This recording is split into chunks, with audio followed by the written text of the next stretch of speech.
नमस्कार आप सभी को। स्वागत है आपका हमारे इस प्लेटफ़ॉर्म पर।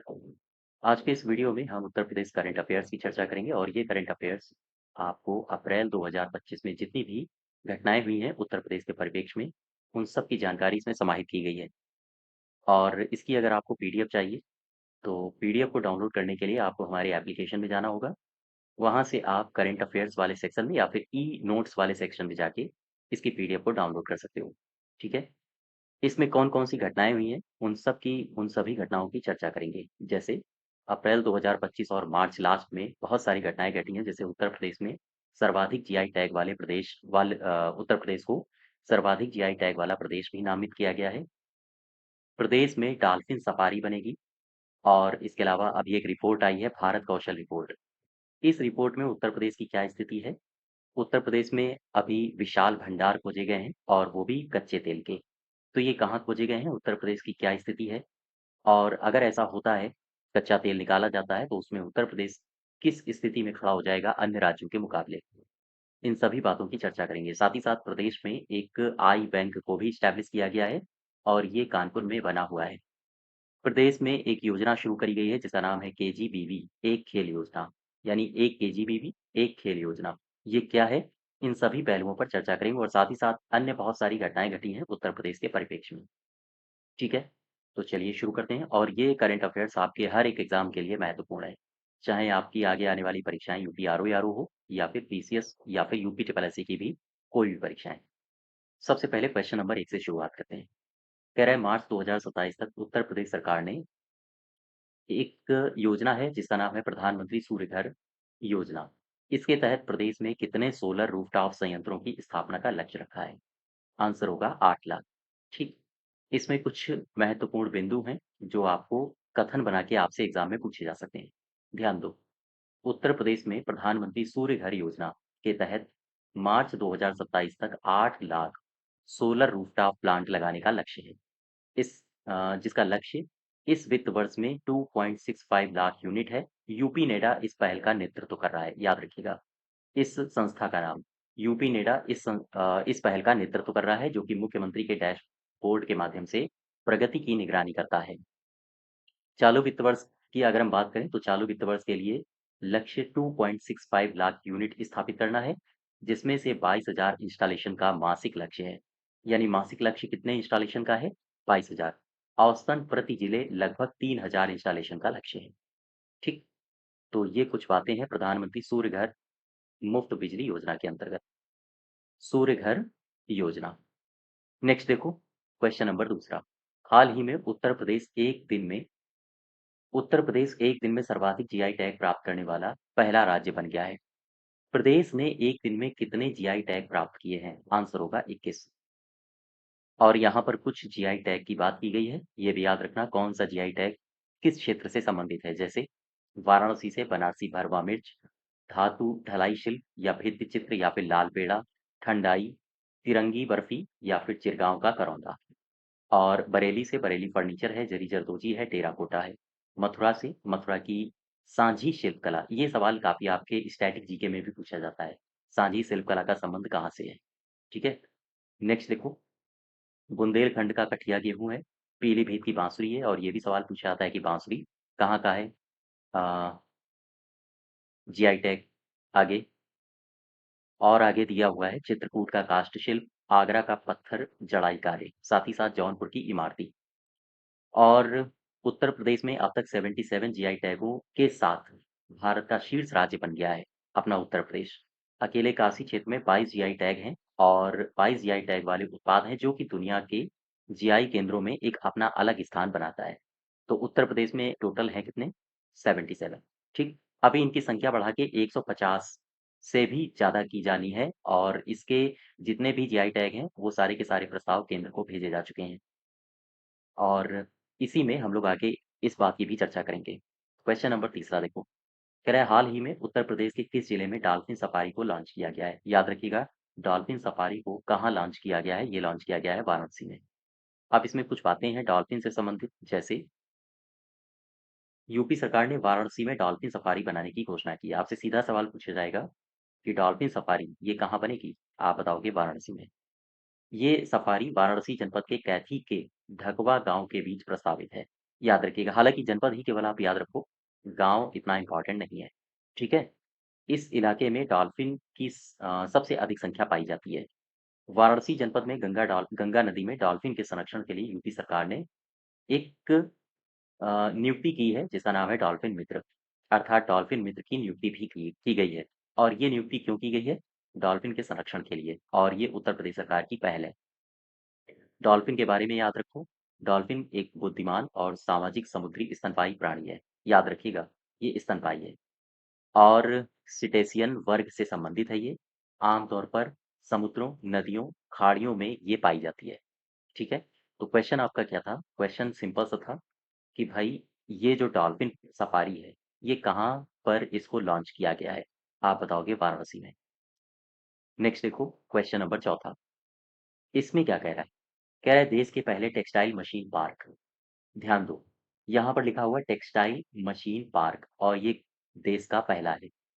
देश के पहले टेक्सटाइल मशीन पार्क के संबंध में सही विकल्प का चयन करो। यह पार्क कहाँ पर बनेगा? आप बताओगे कानपुर के निकट एक क्षेत्र है भोगनीपुर क्षेत्र, और यहीं पर एक गांव है चपरघटा गांव, यहीं पर इसका विकास किया जाएगा। देश का पहला टेक्सटाइल मशीन पार्क कानपुर के निकट जो बनेगा, उसमें जो भूमि आवंटित की गई है 875 एकड़, 875 एकड़ भूमि पर इसको स्थापित किया जाएगा। साथ ही साथ इस परियोजना के तहत 200 से अधिक बड़ी और मध्यम इकाइयां स्थापित की जाएंगी, जिसमें ऐसा सरकार का अनुमान है कि लगभग 1.5 लाख लोगों को रोजगार भी मिलेगा, प्रत्यक्ष या अप्रत्यक्ष रूप से। ठीक है। फिर से देखो, ये जो मशीन पार्क है, मशीन पार्क किसके लिए है? टेक्सटाइल के लिए। ये कहाँ पर बनेगा? कानपुर के निकट। क्षेत्र बता दो, भोगनीपुर क्षेत्र का चपरघटा गांव। और जो भूमि आवंटित की गई है, वो है 875 एकड़। साथ ही साथ 200 से अधिक बड़ी और मध्यम इकाइयां स्टैब्लिश की जाएंगी, और प्रत्यक्ष या अप्रत्यक्ष रूप से 8 लाख लोग इससे प्रभावित होंगे, और वो भी रोजगार के क्षेत्र में। ये सारे के सारे कथन सही है, डी पार्ट इसका सही हो जाएगा। इसमें कुछ अन्य तथ्य दिए हैं, इनको भी याद रखना। देखो, यूपी के कानपुर के पास टेक्सटाइल देश का पहला, याद रखिएगा, देश का पहला टेक्सटाइल मशीन पार्क 875 एकड़ जमीन पर बसाया जाएगा। अभी टेक्सटाइल सेक्टर से जुड़ी मशीनें जो आ रही हैं, वो चाइना से, ताइवान से, दक्षिण कोरिया से, यूरोप से, आदि से हमारे यहाँ आती हैं। लेकिन अब क्या होगा? अब देश में टेक्सटाइल मशीन पार्क, यानी यहाँ पर मशीनों का निर्माण होगा। ठीक। लखनऊ के पास पीएम मित्र पार्क सहित प्रदेश के 10 जिलों में 10 नए टेक्सटाइल पार्क से उत्तर प्रदेश को टेक्सटाइल में अग्रणी राज्य बनाया जाएगा। साथ ही साथ ये जो मशीन पार्क है, इसका निर्माण भी दिया गया है कि भाई कानपुर के भोगनीपुर में इसको स्टैब्लिश किया जाएगा। ठीक है। नेक्स्ट देखो, क्वेश्चन नंबर पांचवा। कह रहा है 15वीं हॉकी सीनियर पुरुष राष्ट्रीय चैंपियनशिप 2025 में उत्तर प्रदेश ने कौन सा स्थान प्राप्त किया है? ये पुरुष राष्ट्रीय चैंपियनशिप है, और ये कौन सी पुरुष राष्ट्रीय चैंपियनशिप है? 15वीं। किससे संबंधित है ये? ये है हॉकी से, यानी हॉकी की सीनियर पुरुष राष्ट्रीय चैंपियनशिप 2025। उत्तर प्रदेश ने इसमें कौन सा स्थान प्राप्त किया है? उत्तर प्रदेश ने प्राप्त किया है तीसरा। सवाल ये भी पूछा जा सकता है आपसे कि तीसरा स्थान उत्तर प्रदेश ने किसे हरा के प्राप्त किया है? तो यहाँ से कुछ बातें आप याद रखो। जैसे, अगर आपसे पूछे कि जीता किसने है, तो पंजाब ने। किसे हरा के? मध्य प्रदेश को। तो पंजाब ने मध्य प्रदेश को हरा के 15वीं हॉकी इंडिया सीनियर पुरुष राष्ट्रीय चैंपियनशिप 2025 को जीता है, यानी विजेता रहा है पंजाब, और उप विजेता रहा है मध्य प्रदेश। वहीं उत्तर प्रदेश की स्थिति, उत्तर प्रदेश यहाँ पर तीसरे स्थान पर रहा है। ठीक। और तीसरे स्थान पर इसने किसको हरा के अपनी पोजीशन कायम की है? मणिपुर को हरा के इसने तीसरा स्थान प्राप्त किया है। सवाल ये भी पूछा जा सकता है कि ये जो चैंपियनशिप है, ये कहाँ पर आयोजित की गई? तो यह चैंपियनशिप 4 से 15 अप्रैल तक उत्तर प्रदेश के झांसी में एक स्टेडियम है, जिसका नाम है मेजर ध्यानचंद हॉकी स्टेडियम। यहाँ पर इसको आयोजित किया गया है। हॉकी इंडिया के अनुसार यह टूर्नामेंट सीनियर महिला राष्ट्रीय चैंपियनशिप के ही समान है, और इस ये जो प्रतियोगिता हुई है, इसमें कुल 30 टीमों ने 30 टीम्स ने भाग लिया है। और ये जो टीम थी, इनको 3 डिवीज़न में डिवाइड किया गया था, डिवीज़न ए, डिवीज़न बी और डिवीज़न सी। ठीक। तो ख़ैर, अब यहाँ पर आपको केवल और केवल ये बात याद रखनी है, ये 2 पॉइंट्स। कौन-कौन से? ये 2 पॉइंट्स इसलिए याद रखने हैं चूँकि उत्तर प्रदेश के परिप्रेक्ष्य में आपसे पूछा जा सकता है। विजेता कौन रहा है 15वीं हॉकी इंडिया सीनियर पुरुष राष्ट्रीय चैंपियनशिप का? पंजाब। हराया किसको है? मध्य प्रदेश को। उत्तर प्रदेश का कौन सा स्थान रहा है? तीसरा। इसने किसे हरा के तीसरा स्थान प्राप्त किया है? ये प्राप्त किया है मणिपुर को हरा के। और ये जो पूरा का पूरा चैंपियनशिप था, ये हुआ कहाँ? ये हुआ है झांसी में। ठीक है? नेक्स्ट देखो, क्वेश्चन नंबर छठा। इसमें कह रहा है भारत कौशल रिपोर्ट 2025 में उत्तर प्रदेश को कौन सा स्थान मिला है? भारत कौशल रिपोर्ट 2025। अभी यहाँ पर मैंने एक रिपोर्ट आपको बताई थी। Just wait.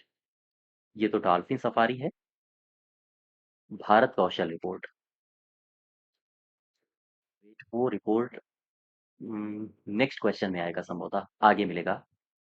अभी यहाँ पर देखो, भारत कौशल रिपोर्ट 2025 में उत्तर प्रदेश को कौन सा स्थान प्राप्त हुआ है? हालांकि अलग अलग परिस्थितियों में उत्तर प्रदेश को स्थान दिया गया है। जैसे अभी हम लोग इसकी आगे चर्चा और करेंगे, एक दो क्वेश्चन इससे और ड्राफ्ट किए गए हैं। सबसे पहले यहाँ पर देखो, रिपोर्ट के अनुसार 80% युवा गणित और कंप्यूटर कौशल में कुशल हैं। इस मामले में उत्तर प्रदेश ने किसे हराया है? आंध्र प्रदेश को पीछे छोड़ते हुए पहला स्थान प्राप्त किया है। ठीक। मध्य प्रदेश, पंजाब और तेलंगाना क्रमशः तीसरे, चौथे और पांचवें स्थान पर रहे, यानी पहले स्थान पर अपना उत्तर प्रदेश हो गया। फिर उत्तर प्रदेश ने हराया है आंध्र प्रदेश को, तो ये दूसरे पर हो गया। मध्य प्रदेश, पंजाब और तेलंगाना क्रमशः तीसरे, चौथे और पांचवें स्थान पर काबिज हैं इस रिपोर्ट के आधार पर। अच्छा, और आगे चलो, आलोचनात्मक चिंतन में भी उत्तर प्रदेश का पहला स्थान रहा है, याद रखिएगा। अगर आपसे पूछे कि इस रिपोर्ट के आधार पर आलोचनात्मक चिंतन में उत्तर प्रदेश का कौन सा स्थान रहा है, यहाँ भी उत्तर प्रदेश पहले स्थान पर है। इसके बाद फिर आलोचनात्मक चिंतन में राजस्थान, और फिर इसके बाद मध्य प्रदेश का स्थान आता है। नेक्स्ट देखो, क्वेश्चन नंबर 7वां। इसमें कह रहा है कि सही कथन की पहचान करो। हार्वर्ड विश्वविद्यालय में राज्य में आयोजित, अभी आपको पता होगा, महाकुंभ हुआ था, और महाकुंभ की केस स्टडी ये पढ़ाई जाएगी हार्वर्ड विश्वविद्यालय में। और दूसरा कथन कह रहा है कि लखनऊ में योगी आदित्यनाथ ने एक योजना शुरू करी है जिसका नाम है अनंत नगर आवासीय सुविधा योजना। तो ये भी सही है और ये भी सही है, दोनों कथन आपके सही हो जाएंगे। ठीक। यहाँ पर देखो, अमेरिका में जो हार्वर्ड विश्वविद्यालय है, इसमें महाकुंभ की केस स्टडी पढ़ाई जाएगी।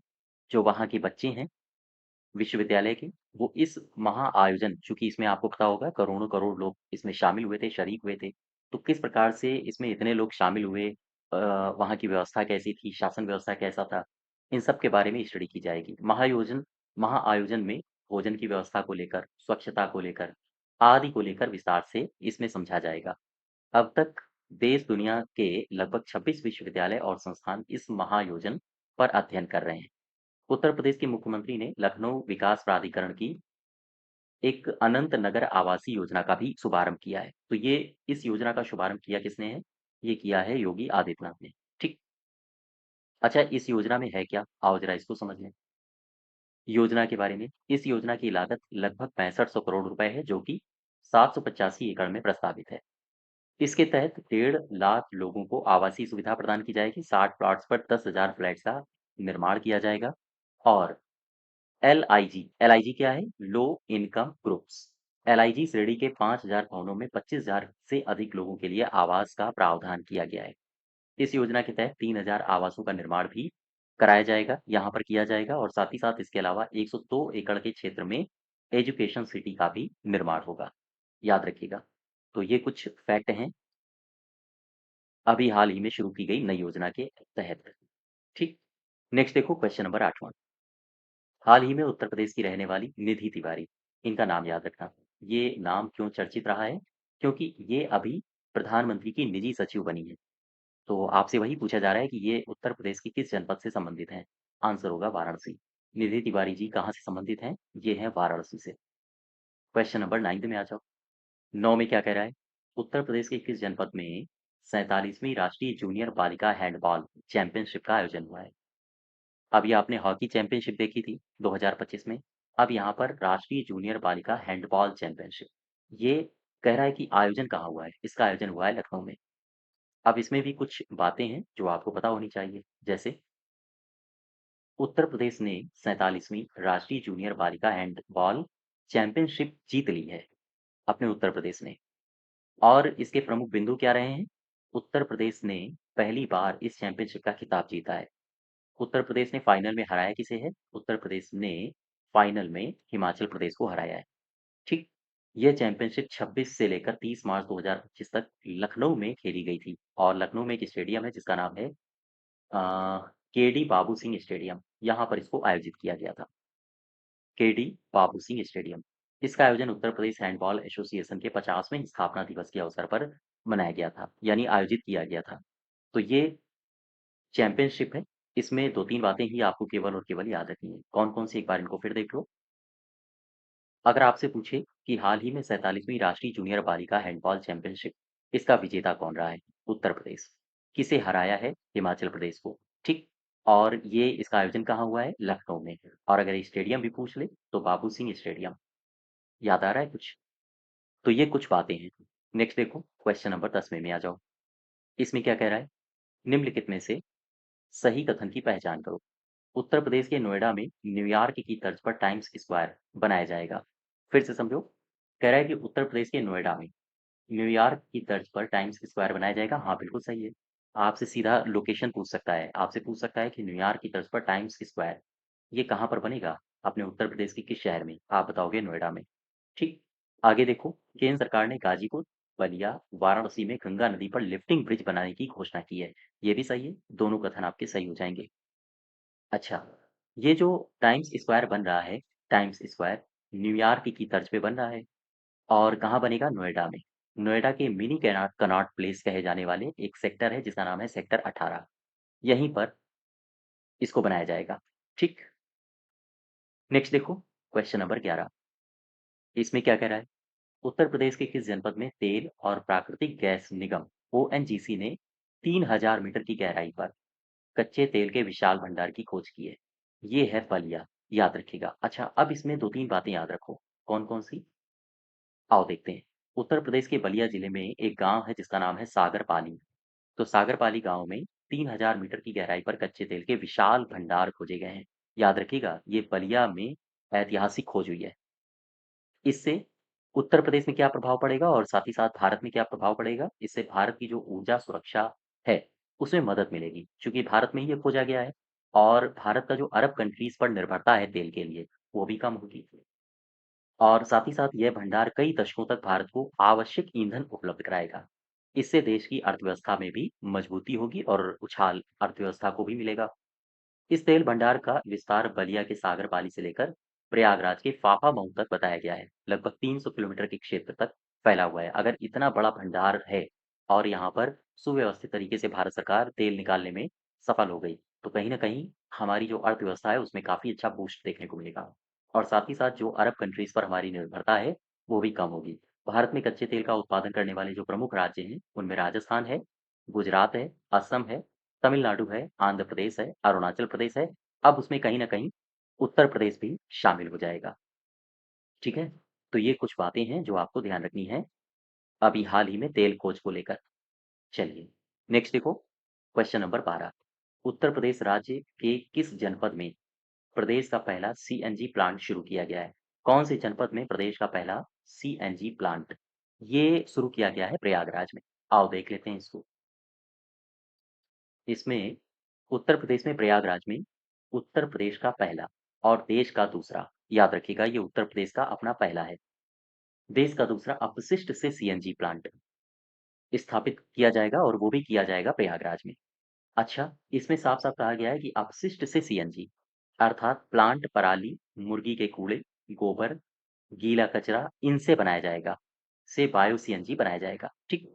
यह प्रतिदिन लगभग 21.5 यानी साढ़े 21 टन जैव सीएनजी, 200 टन जैविक खाद और साथ ही साथ 30 मीट्रिक टन ब्रिकेट का उत्पादन करेगा। याद रखिएगा। और इसे किससे संचालित किया जाएगा? इसे PPP model, public private partnership model के आधार पर इसको संचालित किया जाएगा।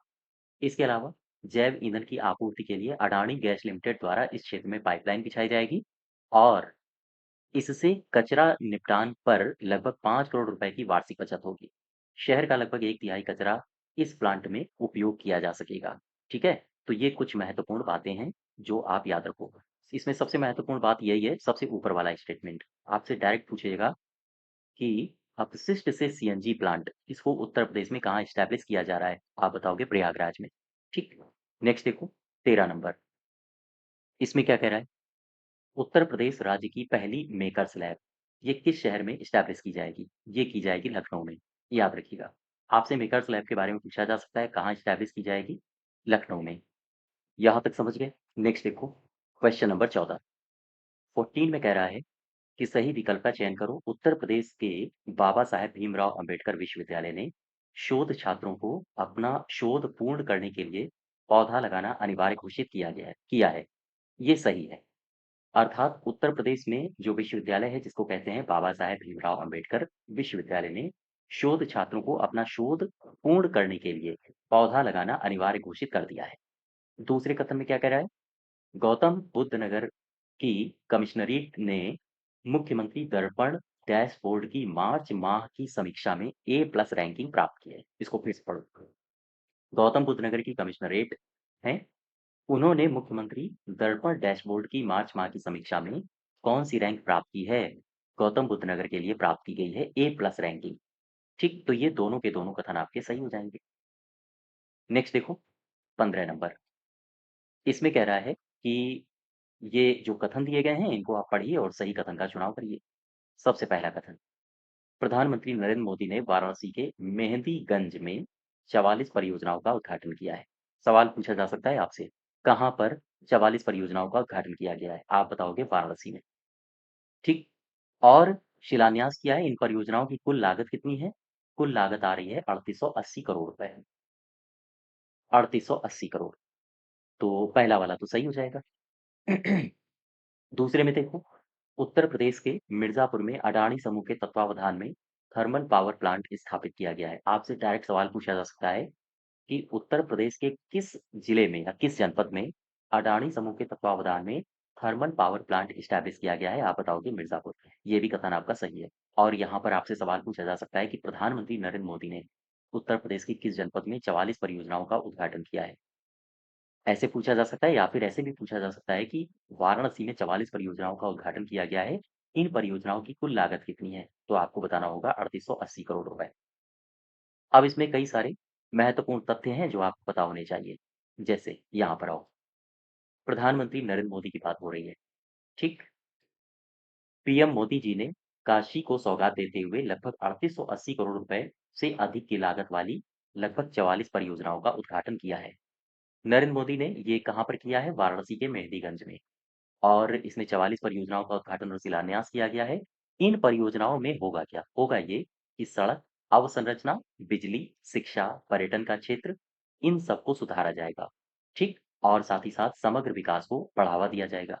अच्छा, दूसरा स्टेटमेंट था आपका अडानी पावर से लेकर, तो अडानी पावर लिमिटेड यूपी में पहला अपना पहला थर्मल पावर प्लांट ये लगाने जा रही है। कहाँ पर लगाएगी? आपसे ये सवाल पूछा जा सकता है, याद रखिएगा।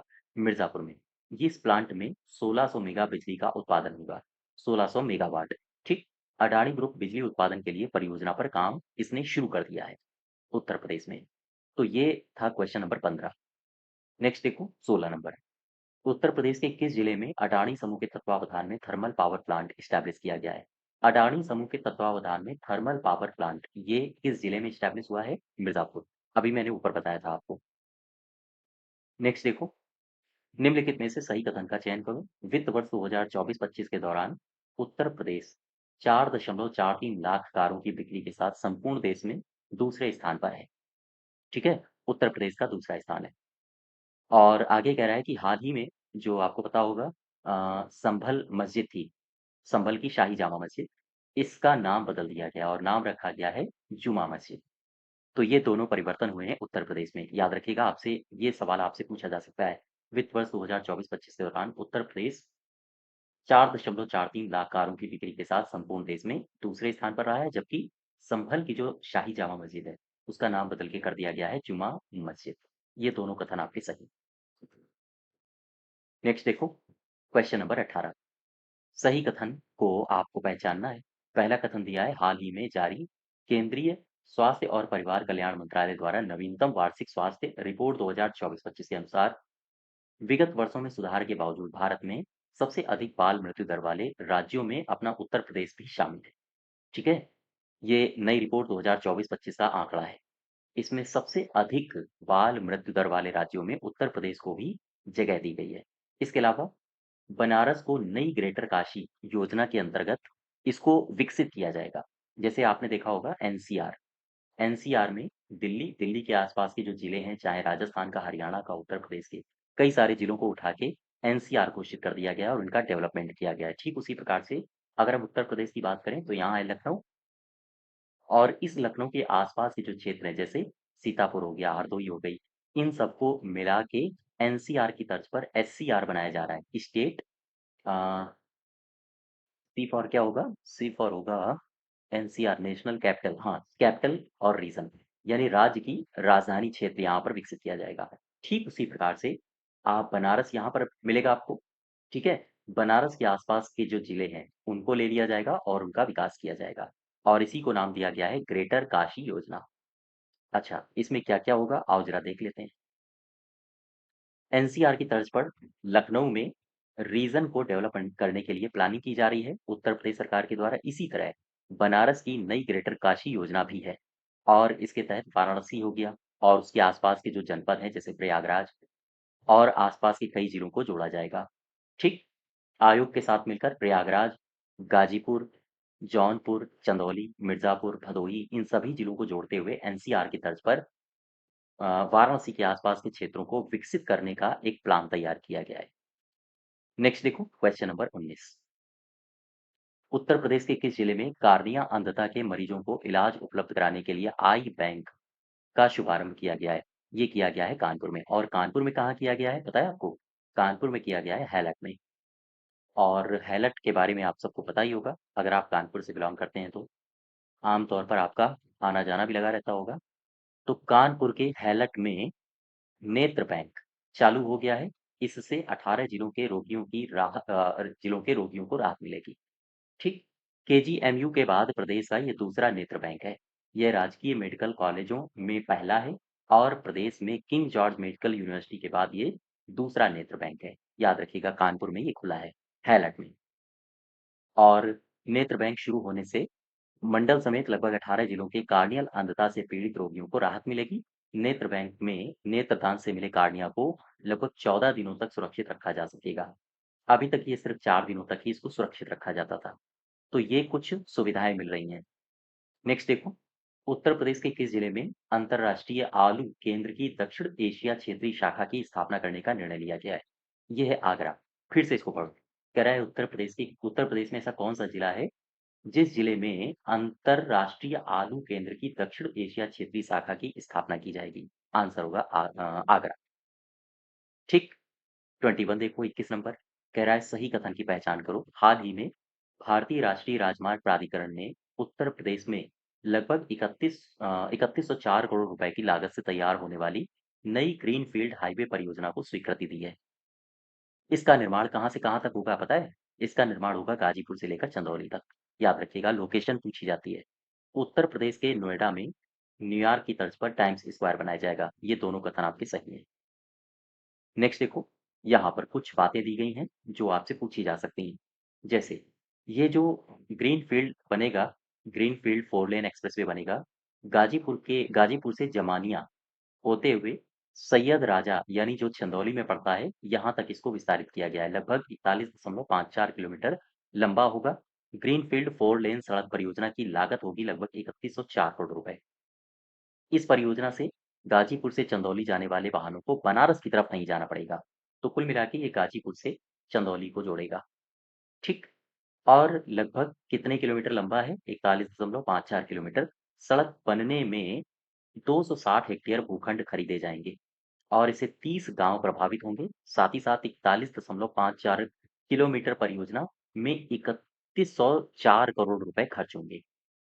ठीक है, 3104 करोड़ रुपए। और एक खास बात, ये जो 3104 करोड़ रुपए खर्च होंगे, इसमें 1684 करोड़ रुपए की सड़क बनेगी, और बाकी जो धनराशि बचेगी उसका जमीन खरीदा जाएगा, और करीब 260 हेक्टेयर भूखंड खरीदनी होगी। इसके लिए 30 से अधिक गांव के किसान प्रभावित होंगे।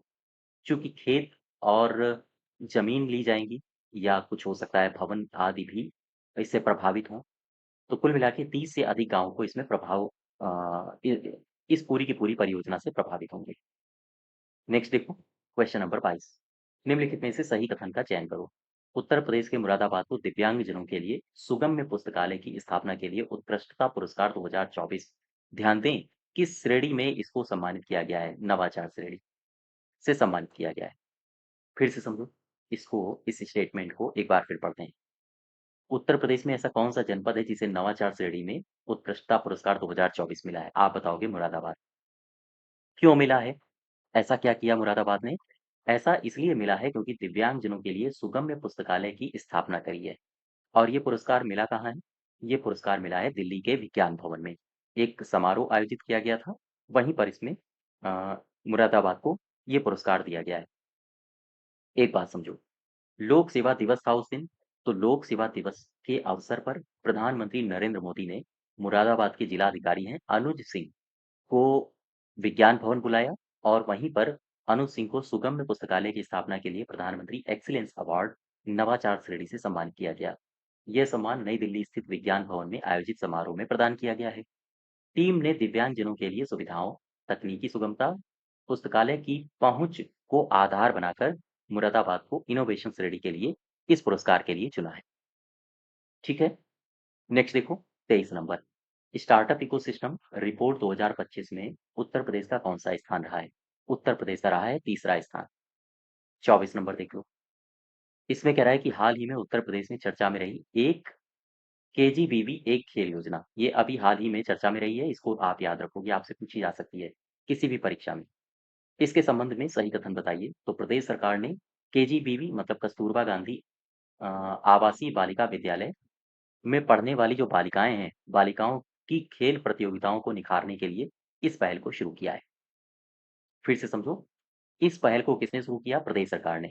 ठीक, किसके लिए शुरू किया है? तो कस्तूरबा गांधी आवासीय बालिका विद्यालय में जो बालिकाएं पढ़ती हैं, उनमें खेल की भावना, खेल की प्रतियोगिता को निखारने के लिए इस पूरी की पूरी प्रोजेक्ट को शुरू किया गया है। आगे देखो, पहला तो सही हो गया। दूसरे में आओ। 73 में से लगभग प्रत्येक जिले में 2 केजीबीवी विद्यालयों, लेकिन कानपुर देहात को छोड़कर। क्यों? क्योंकि कानपुर देहात में 1 है। तो कानपुर देहात जिसमें केवल 1 है, को पायलट प्रोजेक्ट के रूप में शामिल किया गया है। इनको पायलट प्रोजेक्ट के रूप में शामिल किया गया है। तो ये दोनों कथन आपके सही हो जाएँगे। अब यहाँ पर इसको एक बार पढ़ लेते हैं और जो महत्वपूर्ण तथ्य हैं यहाँ से केजीबीवी योजना से, उनको भी याद रखोगे। योजना के बारे में, यह योजना बालिकाओं को खेल के क्षेत्र में विशेष प्रशिक्षण देने के साथ साथ उन्हें शारीरिक, मानसिक, सामाजिक विकास की दिशा में प्रोत्साहित करने का एक प्रयास है। आगे, सरकार का उद्देश्य है कि पिछड़े, वंचित समुदाय की बालिकाओं को खेल में विशेषज्ञता प्राप्त कराएं, उन्हें राष्ट्रीय स्तर पर प्रतिस्पर्धा के लिए तैयार करें। ये सरकार की योजना है। 73 में से प्रत्येक जिले, जिनमें 2 हैं केजीबीवी विद्यालयों, को पायलट प्रोजेक्ट के रूप में शामिल किया गया है, लेकिन इसमें कानपुर देहात को छोड़ा गया है। आगे देखो, इससे परिवर्तन क्या होगा और प्रक्रिया क्या होगी? खेल चयन प्रक्रिया क्या है? प्रत्येक विद्यालय में एक खेल समिति का गठन होगा, जो छात्राओं की रुचि और संसाधनों के आधार पर खेल का चयन करेंगी। प्रशिक्षण, खेल विशेषज्ञों की सहायता से छात्राओं को विशेष खेल प्रशिक्षण दिया जाएगा। इसके साथ-साथ स्वास्थ्य परीक्षण, पोषण, स्वास्थ्य जागरूकता कार्यक्रम, ऐसे कार्यक्रम यानी जिनसे स्वास्थ्य जागरूकता हो, इस प्रकार के कार्यक्रम भी आयोजित किए जाएँगे। समाज और विभागीय सहयोग इसमें कैसा होना चाहिए? पूर्व राष्ट्रीय और अंतर्राष्ट्रीय स्तर के खिलाड़ियों को बुलाकर छात्राओं को प्रेरित किया जाएगा कि हाँ, आप खेलिए, खेल सकती हैं, राष्ट्र का नाम रोशन कर सकती हैं, उत्तर प्रदेश का भी नाम आप रोशन कर सकती हैं। तो कुछ कुछ इस प्रकार से मोटिवेट किया जाएगा, वो अंतर्राष्ट्रीय स्तर के लेवल के खिलाड़ियों को बुलवा के। उत्कृष्ट प्रदर्शन करने वाली बालिकाओं को पुरस्कृत किया जाएगा ताकि उनमें और खेलने की भावना जागृत हो सके। खेल संघों और कारपोरेट सहयोग लिया जाएगा। राज्य और राष्ट्रीय स्तर के खेल संघ के साथ-साथ कारपोरेट समूहों का भी इसमें सहयोग लिया जाएगा, जिससे आवश्यक खेल सामग्री और अन्य जो सुविधाएँ हैं, वो बच्चों को उपलब्ध हो सकें। क्योंकि खेल सामग्री भी तो देनी है, तो उसके लिए कारपोरेट सहयोग अर्थात फंड वगैरह की भी आवश्यकता पड़ेगी। ठीक है? नेक्स्ट देखो 25 नंबर। इसमें कह रहा है कि हाल ही में चर्चा में रहे नेशनल स्टॉक एक्सचेंज और उत्तर प्रदेश सरकार के मध्य समझौते के संबंध में सही विकल्प का चयन करो। यह पहल प्रदेश की 96 लाख सूक्ष्म, लघु और मध्यम उद्यमों के लिए पूंजी जुटाने के अवसरों को सुलभ बनाएगा। याद रखिएगा, स्टेटमेंट बिल्कुल सही है। यह पहल प्रदेश में औद्योगिक निवेश, रोजगार सृजन, नवाचार को बढ़ावा देगी। बिल्कुल सही है। एमएसएमई नीति, ये स्टेटमेंट याद रखना, इंपॉर्टेंट है, आपसे पूछा जा सकता है। एमएसएमई नीति 2022 के तहत शेयर बाजार में सूचीबद्ध होने के लिए अधिकतम कितने रुपए तक की वित्तीय सहायता दी जाती है? 5 लाख। याद रखिए, सारे के सारे ही कथन सही है। अब यहाँ पर आओ, 2-3 बातें यहाँ से याद रखना। अभी हाल ही में उत्तर प्रदेश सरकार ने और एनएसई, नेशनल स्टॉक एक्सचेंज के बीच में एक एमओयू, मेमोरेंडम ऑफ अंडरस्टैंडिंग कहते हैं इसको, हस्ताक्षर किया गया है। अब होगा क्या इसमें? अब ये एमएसएमईज एनएसई इमर्ज प्लेटफॉर्म के माध्यम से आईपीओ लॉन्च करके पैसा जुटा सकते हैं। साथ ही साथ NSE, national stock exchange emerge एक समर्पित प्लेटफॉर्म है जिसमें एमएसएमईज को पूंजी बाजार से जोड़ने के लिए विकसित किया गया है। यह प्लेटफॉर्म सार्वजनिक निवेश के अवसर, ब्रांड की दृश्यता बढ़ाने और साथ साथ व्यापक निवेश आधार पर पहुंच प्रदान करता है। इसके अलावा इस पहल के माध्यम से एमएसएमई इकाइयों को सार्वजनिक पूंजी के साथ साथ निवेशकों का विश्वास भी प्राप्त होगा। नेक्स्ट देखो 26, इसमें कह रहा है कि उत्तर प्रदेश ने प्रधानमंत्री सूक्ष्म खाद्य उद्योग उन्नयन योजना के क्रियान्वयन में देश में कौन सा स्थान प्राप्त किया है? प्रदेश ने प्राप्त किया है पहला स्थान। अब इस योजना को थोड़ा सा और डिटेल में समझते हैं। देखो, प्रश्न नंबर 27 देखो, कह रहा है कि हाल ही में चर्चा में रही प्रधानमंत्री सूक्ष्म खाद्य उद्योग उन्नयन योजना के संबंध में सही कथन की पहचान करो। पहला कथन कह रहा है कि इस योजना के कार्यान्वयन में प्रदेश में पहला स्थान, उत्तर प्रदेश ने पहला स्थान प्राप्त किया है। ठीक, इसको याद रखना। ये जो योजना है इसके कार्यान्वयन में उत्तर प्रदेश ने कौन सा स्थान प्राप्त किया है? आप बताओगे पहला। इसके अलावा उत्तर प्रदेश में औसतन 110 दिनों के ऋण स्वीकृत हो सकता है और साथ ही साथ राज्य में ऋण वितरण में लगभग 14% की वृद्धि भी दर्ज की गई है। ये सारे के सारे कथन आपके सही। नेक्स्ट देखो, क्वेश्चन नंबर 28, कह रहा है हाल ही में उत्तर प्रदेश के उत्पादों को जीआई टैग मिला है और इन्हीं मिले हुए जीआई टैग के संबंध में ये 2 कथन दिए हैं और कह रहा है कि इनमें सही कथन पहचानो। हाल ही में प्रदेश की बनारसी शहनाई और बनारसी तबले को भौगोलिक संकेतक यानी जीआई टैग प्रदान किया गया है। ये बिल्कुल सही है। अब उत्तर प्रदेश में जीआई टैग उत्पादों की संख्या बढ़ के कितनी हो गई है? 77। लेकिन अभी मई की ही रिपोर्ट आई है, एक न्यूज़पेपर में खबर छपी थी और उसमें ये दिया गया था कि उत्तर प्रदेश में बहुत जल्द 152 जीआई टैग हो जाएँगे और उत्तर प्रदेश 152 जीआई टैग वाले उत्पादों वाला पहला राज्य बन जाएगा। हालाँकि अगर वर्तमान की बात करें तो वर्तमान में 77 जीआई टैग हैं। देश भर में जीआई टैग को लेकर एक क्रांतिकारी शुरुआत करने वाले एक व्यक्ति थे अ, इन्हें कहा जाता है जीआई मैन, बनारस के हैं। ठीक है? और इनका नाम क्या है? नाम है डॉक्टर रजनीकांत, याद रखिएगा। ये सवाल आपसे पूछा जा सकता है। फिर से समझो, अगर मैं आपसे पूछूं जीआई मैन, ये जीआई मैन किसे कहा जाता है? तो आप बताओगे डॉक्टर रजनीकांत को। ये कहाँ से हैं? बनारस से। ठीक है? इन्हीं ने ही ये जीआई टैग वाली क्रांति शुरू करी है। Next 29, 29 number. India skill report 2025 में उत्तर प्रदेश के संबंध में कुछ आंकड़े दिए गए हैं और उनके संबंध में ये 2 विकल्प दिए गए हैं। तो बताइए कौन सा विकल्प सही है? सबसे पहला देखो, रिपोर्ट में उत्तर प्रदेश ने गणितीय कौशल और कंप्यूटर दक्षता के क्षेत्र में शीर्ष स्थान प्राप्त किया है। फिर से समझ लो, अगर आपसे पूछे कि गणितीय कौशल और कंप्यूटर दक्षता के क्षेत्र में पहला स्थान यानी शीर्ष स्थान पर कौन रहा है? तो अपना उत्तर प्रदेश। वहीं अंग्रेजी दक्षता के क्षेत्र में उत्तर प्रदेश को कौन सा स्थान मिला है? तो आप बताओगे उत्तर प्रदेश को मिला है तीसरा स्थान। ये दोनों कथन आपके सही हैं। अब यहाँ पर ये रिपोर्ट दी गई है, इस रिपोर्ट को ध्यान से पढ़ो। इंडिया स्किल रिपोर्ट 2025, कौशल परीक्षण श्रेणी में अंग्रेजी के मामले में महाराष्ट्र शीर्ष पर है। ठीक है? दूसरे स्थान पर कर्नाटक है और तीसरे स्थान पर अपना उत्तर प्रदेश है। वहीं गणित कौशल में यूपी ने किसे पछाड़ा है? आंध्र प्रदेश को। आंध्र प्रदेश को पछाड़ के उत्तर प्रदेश पहले स्थान पर आ गया है और तीसरे स्थान पर कौन है? मध्य प्रदेश। चौथे स्थान पर पंजाब, पांचवें स्थान पर तेलंगाना। ठीक, और आगे बढ़ो। यूपी के लगभग 80% युवा गणितीय कौशल और कंप्यूटर दक्षता में देश भर में नंबर 1 पर है। अगर आपसे पूछे कि गणितीय कौशल और कंप्यूटर दक्षता में नंबर 1 पर कौन है? उत्तर प्रदेश के युवा। अंग्रेजी में उत्तर प्रदेश कहाँ है? तीसरे स्थान पर है। इसमें महाराष्ट्र शीर्ष पर है। अच्छा, 18 से 25 वर्ष के युवाओं की फहरिस्त में शीर्ष स्थान पर है। ठीक है? 26 से लेकर 29 वर्ष की श्रेणी में तीसरे स्थान पर है। ध्यान दीजिएगा, 18 से 25 में पहले स्थान पर है। वहीं 26 से 29 वर्ष की श्रेणी में तीसरे स्थान पर है अपना प्रदेश। इंटर्नशिप करने के इच्छुक युवाओं में तमिलनाडु के बाद उत्तर प्रदेश को चुना गया, यानी यूपी दूसरे नंबर पर है। पहले पर यहाँ पर तमिलनाडु है, किस क्षेत्र में? इंटर्नशिप में। और आगे बढ़ो, और क्या दिया है? पूरी रिपोर्ट आपके लिए महत्वपूर्ण है क्योंकि यहाँ उत्तर प्रदेश की बात हो रही है। आलोचनात्मक सोच कौशल में भी यूपी के युवा शीर्ष पर है। अगर आपसे पूछे आलोचनात्मक सोच और कौशल में शीर्ष पर कहाँ के युवा हैं? उत्तर प्रदेश के। और क्रिटिकल थिंकिंग अर्थात दूसरे स्थान पर राजस्थान, तीसरे स्थान पर मध्य प्रदेश। वहीं यूपी के युवाओं ने कंप्यूटर स्किल में भी देश भर में पहला स्थान प्राप्त किया है। अब आ जाओ रोजगार में, तो रोजगार की कसौटी पर महाराष्ट्र नंबर 1 है, ठीक? और दूसरे स्थान पर, हालांकि परसेंट आप याद मत रखना, उत्तर प्रदेश का चाहो तो याद रखना, यूपी का, और बाकी का याद रखने की आवश्यकता नहीं है। दूसरे स्थान पर कौन है?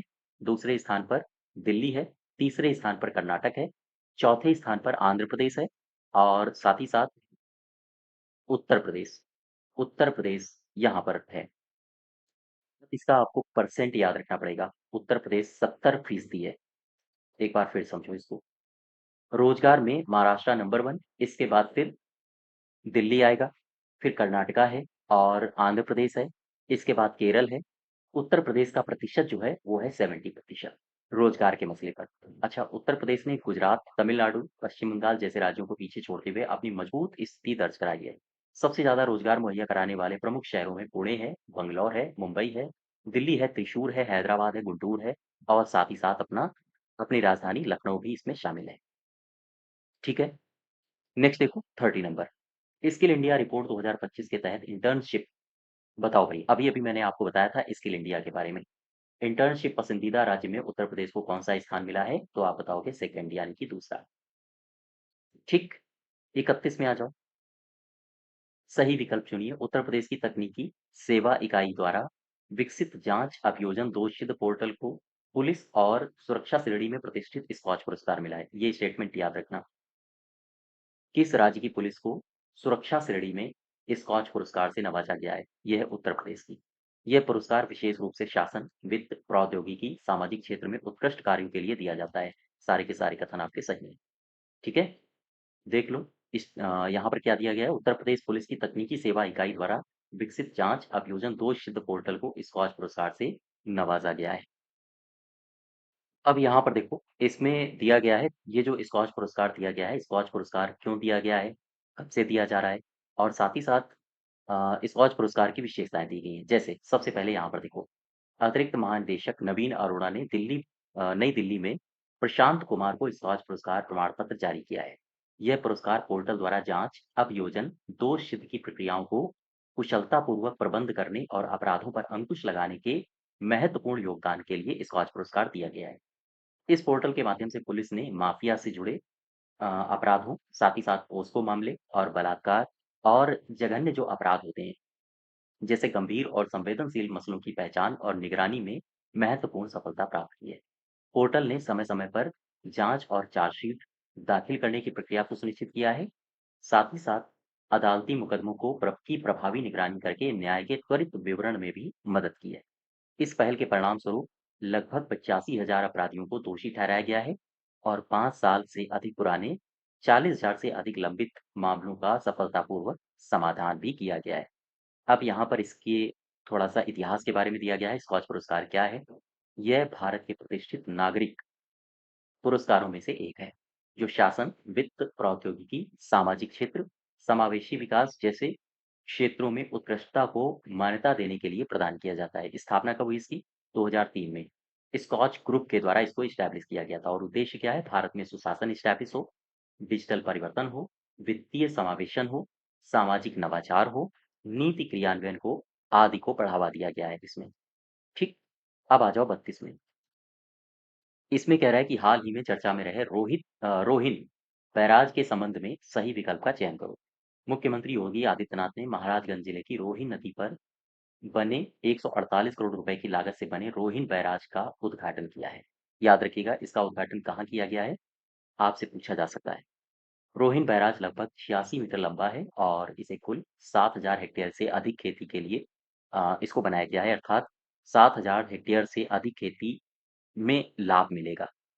ठीक, हाल ही में उत्तर प्रदेश के जो मुख्यमंत्री हैं योगी आदित्यनाथ ने महाराजगंज में, याद रखिएगा कहाँ स्टैब्लिश किया गया है इसको, महाराजगंज में रोहिण बैराज परियोजना का उद्घाटन किया है। यह परियोजना उत्तर प्रदेश सरकार द्वारा एक सिंचल अवसंरचना परियोजना चल रही है, जो पूर्वी उत्तर प्रदेश के किसानों के लिए महत्वपूर्ण मानी जा रही है। लगभग यह 86 मीटर लंबा है और इसके दोनों ढलानों पर सींच की सुविधा प्रदान की गई है, जिससे लगभग 7,000 हेक्टेयर से अधिक खेती योग्य भूमि को सीधा लाभ मिल सके। ठीक है? इस क्षेत्र में अब तक वर्षा या अल्प जल स्थिति पर प्रतिबंध था और अब यहाँ पर इसको इस्टैब्लिश किया गया है। इस बैराज में लगभग 5 माइनर नहरें निकाली गई हैं, जैसे रामनगर, नकटोजी, वटसगर, सिसवा और साथ ही साथ बौलिया। अब आ जाओ नेक्स्ट क्वेश्चन में, 33। इसमें क्या कहा गया है? एथेनॉल उत्पादन के संबंध में उत्तर प्रदेश की स्थिति से संबंधित सही विकल्प का चयन करो। हाल ही में एथेनॉल उत्पादन में उत्तर प्रदेश ने देश में पहला स्थान प्राप्त कर लिया है। बिल्कुल सही है। आपसे पूछा जा सकता है उत्तर प्रदेश ने हाल ही में किस प्रदेश ने एथेनॉल उत्पादन में सबसे पहला स्थान प्राप्त किया है? आप बताओगे अपना यूपी। गोंडा जिले में एशिया का सबसे बड़ा एथेनॉल पावर प्लांट स्टैब्लिश करने की योजना भी सरकार की है।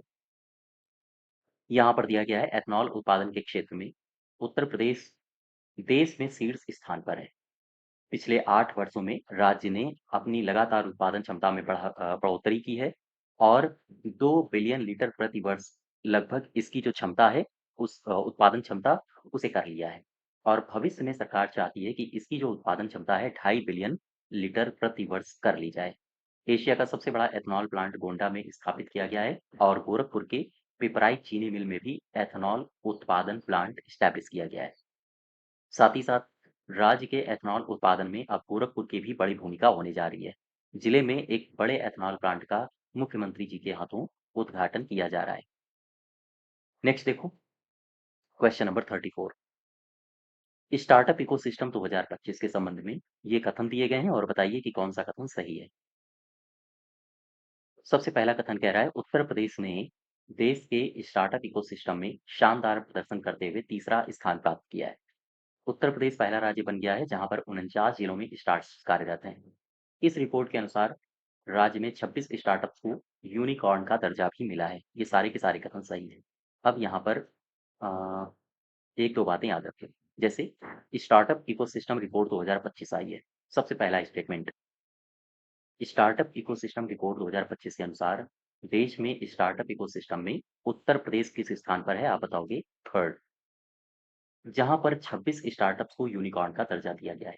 ठीक, तो कितने स्टार्टअप्स को यूनिकॉर्न का दर्जा प्रदान किया गया है? 26। और आगे देखो, उत्तर प्रदेश ने अपने स्टार्टअप इकोसिस्टम में उल्लेखनीय प्रगति की है और राज्य में लगभग 14,000 से अधिक स्टार्टअप्स हैं। ठीक है, लगभग 14,000 से अधिक स्टार्टअप्स उभर के सामने आए हैं। आगे कह रहा है कि उत्तर प्रदेश देश का पहला राज्य बन गया है जहां पर 49 जिलों में स्टार्टअप सक्रिय है। याद रखिएगा, उत्तर प्रदेश में कितने जिलों में स्टार्टअप सक्रिय हैं? 49। आगे कह रहा है उत्तर प्रदेश के शीर्ष 10 स्टार्टअप हब शहरों में नोएडा 3418 स्टार्टअप के साथ शीर्ष पर है। इसके बाद लखनऊ है 1789, गाजियाबाद 1582, कानपुर 586 स्टार्टअप के साथ तीसरे स्थान पर है। ठीक है, वाराणसी में 406 है, आगरा में 359 है, मेरठ में 291 है, प्रयागराज में 283 स्टार्टअप सक्रिय है। वहीं गोरखपुर की अगर बात करें तो 201 है, बरेली में 177 स्टार्टअप सक्रिय है। भारत में कुल मान्यता प्राप्त स्टार्टअप्स में उत्तर प्रदेश का जो योगदान है 9.6% है। दिल्ली 10% और कर्नाटका 10.6% से थोड़ा पीछे होने के बावजूद उत्तर प्रदेश की तेजी से बढ़ती हिस्सेदारी जल्द ही उसे दूसरे स्थान पर ला सकती है। यानी उत्तर प्रदेश का टारगेट है कि वो जितनी जल्दी हो सके सेकंड स्थान पर आ जाए। लेकिन अभी याद रखिएगा, भारत में कुल मान्यता प्राप्त स्टार्टअप्स में उत्तर प्रदेश का जो योगदान है 9.6। अब आ जाओ 35 में। इसमें कह रहा है कि मथुरा हेरिटेज कॉरिडोर के संबंध में सही विकल्प का चयन कीजिए।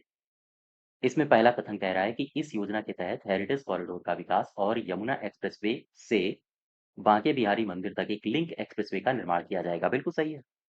इस संपूर्ण परियोजना में अनुमानित जो लागत है वो है 6,000 करोड़ रुपए आएगी। ये भी सही है। लिंक एक्सप्रेसवे की लंबाई लगभग 6 किलोमीटर है और इसकी लगभग चौड़ाई लगभग 100 मीटर के आसपास मानी गई है। तो ये तीनों कथन आपके सही हो जाएँगे, ठीक है? ये 35 क्वेश्चन्स थे अप्रैल के, अप्रैल 2025 के।